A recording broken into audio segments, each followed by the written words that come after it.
Hey everyone, welcome back to John's Watch. Today I'm going to be talking about the latest Pokemon games. I'll be looking at Pokemon Sword today. Huge thank you to Nintendo for sending me a review copy of the latest Pokemon game. That is a sentence I never thought I would ever be able to say in my entire life. I think no matter where the channel goes from now on, at this point I am the happiest I've ever been because I got a review copy of a Pokemon game. Wow. So like I said, I'm taking a look at Pokemon Sword. Pokemon Sword and Shield are basically the same game. There's very slight differences between them, but I will be looking at Sword. So this game is $60 US or regional equivalent, so it's full AAA price, obviously only on Nintendo Switch. At the time of recording this video, I've put in just over 6 hours into the game, I think. I wanted to spend a fair bit of time with it before I did my video, but I also wanted to get the video out as quickly as possible. I only got my code last week. And so far I've been having a lot of fun with it. It's got its ups, it's got its downs, but overall it's a pretty fun game. Having said that, I don't think it's fun because of anything that was added specifically in Sword and Shield. I think Pokemon as a concept is just a very fun game. The basic gameplay loop of Pokemon is very fun. It's been the same way since the original games, Red and Blue, or Red and Green if you want to get serious about this. You know, it's the same in every game. You start off as a 10-year-old boy or girl leaving home with one of 3 starter Pokemon. You battle in 8 gyms, you get 8 gym badges, then you go onto the Pokemon League and eventually defeat the champion and become the Pokemon League champion yourself. It's the same in every game, except for Sun and Moon. I guess they went a little bit off there. And it's pretty hard to mess up that gameplay loop because, like I said, it is at its core just a fun idea. They have actually changed the pacing of this game up a fair bit. Like I said, I'm just, over 6 hours in, and I haven't actually reached the first gym yet. It takes a long time. You think back to, like, Pokemon Blue or, like, Gold and Silver. You were at the first gym.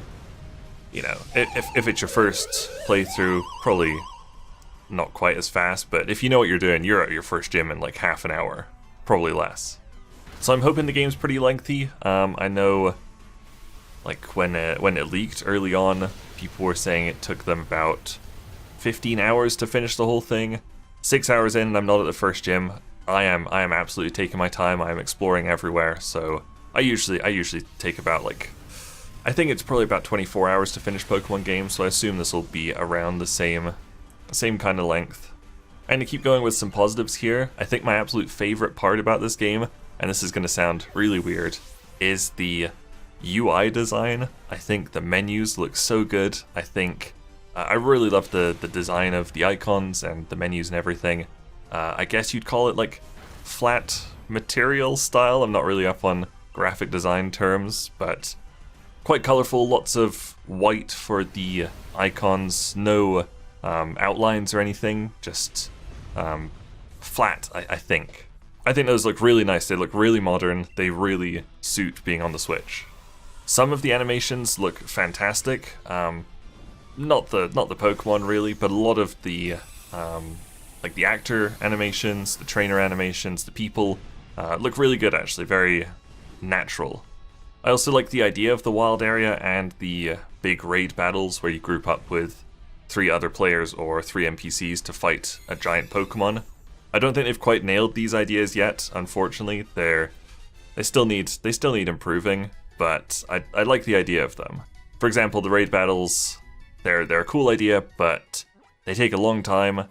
Most of the time you just press, I think you press the A button twice, and you sit there waiting about 3 minutes for everybody else's animations and stuff to go through, so it's not ideal for sure, but it's a cool concept. There's obviously been a fair bit of controversy with these games.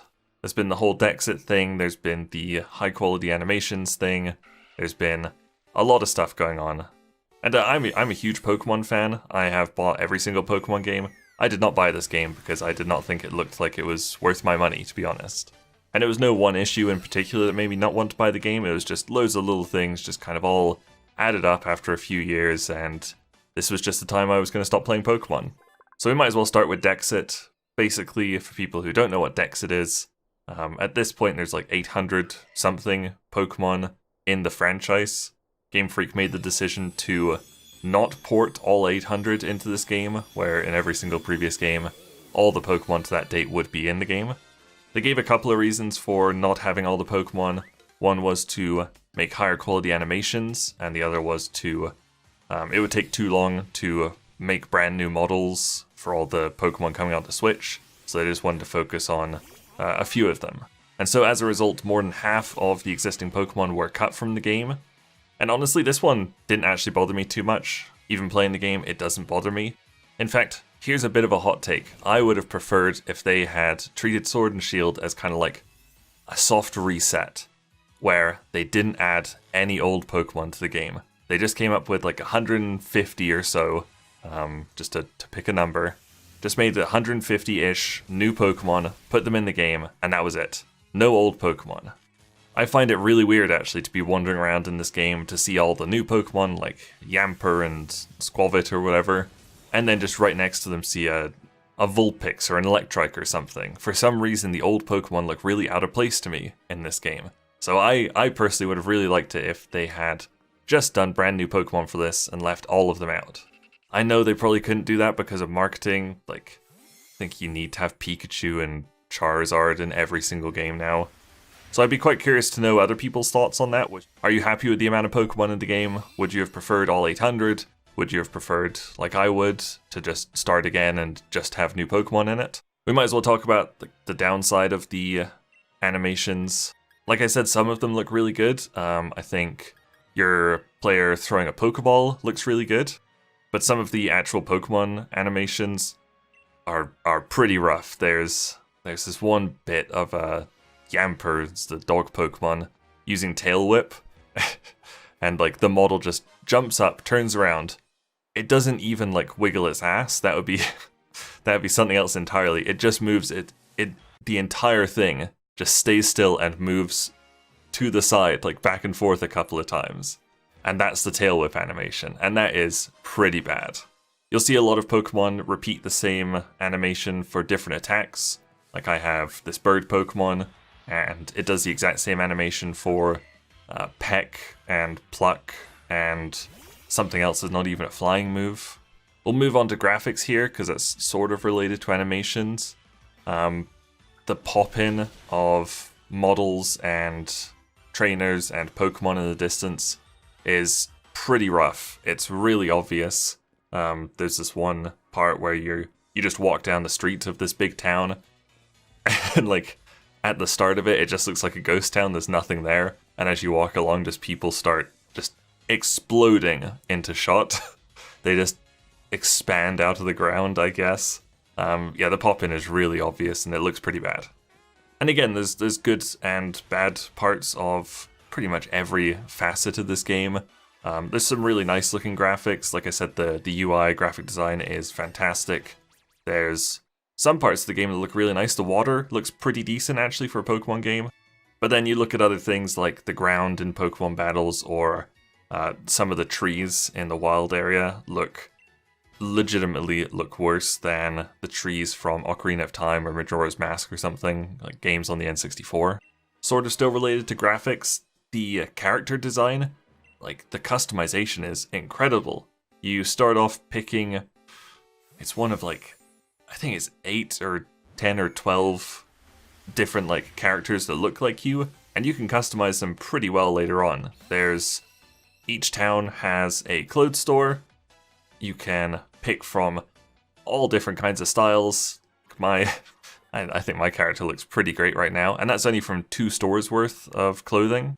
You can change your hair, you can change your eyebrows, you can change like the color, length, appearance of your hair and stuff. You can do makeup as well. So the character customization is fantastic actually, really impressed with it. My biggest issue with recent Pokemon games, and this was most apparent in Sun and Moon, is the incessant hand-holding and insane amount of tutorials in the game. And this is mostly the same in Sword and Shield. I think they've kind of lessened the tutorials, but they've way upped the amount of hand-holding. Pretty much, you cannot walk more than like 20 feet without running into some character who's going to stop you, make you go into like a little cutscene where they explain exactly what you're supposed to be doing next. And in some cases, they'll make it specifically so you can only do that. They'll turn you around if you try and walk away from them. If you try and go past them, they'll like stop you.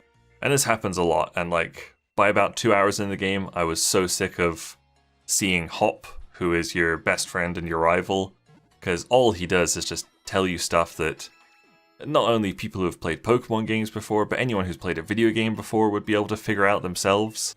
Hop is pretty much just there so that a 4-year-old can play the game.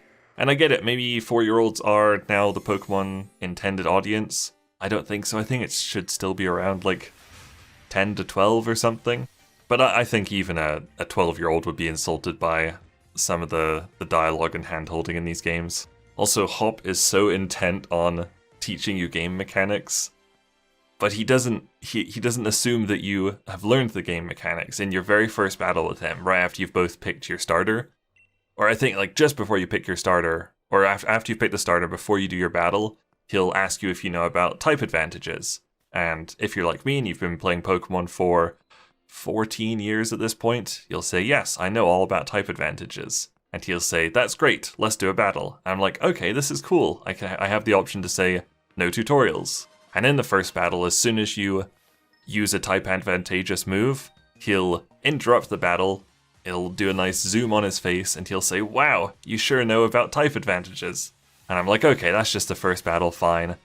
But then he does this in every single battle you have with him for the rest of the game, it looks like. I've done 2 more battles with him since the first one. Every time he's made some kind of quip about you taking the type advantage. I think on our 3rd battle, I did it, he was like, oh, you sure have learned about type advantages. I'm like, Hop, I've known about them the whole time. I was watching another review on YouTube, and I think that person's Pokemon were about level 40, and Hop was still giving them this tip in the battle at level 40. So Hop as a character is pretty unbearable to me. He is far too happy-go-lucky. Like, I feel like the villain against Hop. All he ever wanted to do was become a good Pokemon trainer like his older brother. And I think in all our battles, he's never even done any damage to me. I just wipe the floor with him. And then afterwards, he'll just laugh and heal your Pokemon and give you like 50 Pokeballs. These are also probably the easiest Pokemon games I've ever played. I am specifically trying not to grind. Like, usually when I catch a new Pokemon, it'll be like in another Pokemon game, it would be several levels below the rest of my party, so I'd put it up front and do like a little bit of grinding with it to get it up to the same level. In this game, XP share is on from the start, and you don't have the option to turn it off, so pretty much you can catch a level 1 or get it over surprise trade, link trade, whatever. And you don't even have to put it up to the front of your party, it'll still catch up eventually. It can be anywhere in your party. But I am just stomping every single Pokemon trainer, even my rival. Like I said, I haven't got to a gym yet, but I don't see it being any harder. And this is with me specifically trying not to grind, which sucks because I do actually sort of enjoy grinding in Pokemon games. The downside of not getting your first gym battle until 6-7 hours into the game means that when you do get there, you're going to have a solid team. Like, I've had a team of 6 Pokemon since like the 2nd hour pretty much. And I know I'm going to walk into this gym and the gym leader's going to have like 3 Pokemon. They're all going to be the same time. I'll find type advantage, no problem, and I'll just wipe the floor with them.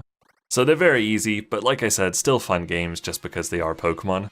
I'll just talk about performance a little bit. I've actually found that performance is better on handheld.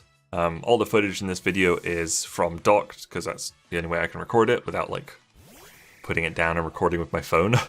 But I noticed when it was docked and battles would go split screen, like if you encounter a trainer, they do like a split screen thing. The FPS seems to drop a lot, like it goes down probably about half, I'd say. But that drop is not present on handheld mode at all, which is really weird because I didn't notice it until I started recording some footage and I saw these frame drops. I think it's because for the most part when it's docked, it's running at between like 720p and 1080p. I think it has dynamic resolution scaling. Whereas on handheld, I think it's something like 540p to 720p, somewhere in between there. So I guess 1080p 30 FPS is just a bit too much for it sometimes. I'm sure I'm going to think of a million other things I should have talked about in this video when I'm done it, when I'm playing it again later today. But this video is already getting fairly lengthy, so I'm going to wrap it up here. My final thoughts of this video, bear in mind of course that it is only 6 hours into the game. is that it's just not worth full price. They haven't made enough changes between this and the 3DS games to warrant upping the price by like 30%. All the Pokemon models are ripped directly from the 3DS. You can tell they look exactly the same. They're like slightly sharper image quality, but they're all the same models, all the same animations. The graphics do not look like something like Breath of the Wild. I think if this was still priced like a 3DS game, it would be perfect, honestly. Like, it would have its issues, but if it was back down at like, trying to convert from Canadian, I think if it was about 40 US, it would be much better. But there you go, that was my pretty much first impressions review of Pokémon Sword. I'll definitely be finishing the game, but I don't think my opinions are going to change on it too much.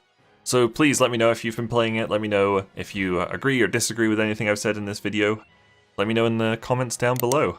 Thank you guys very much for watching, make sure you leave a like and subscribe if you enjoyed this, and I'll see you guys later. Bye!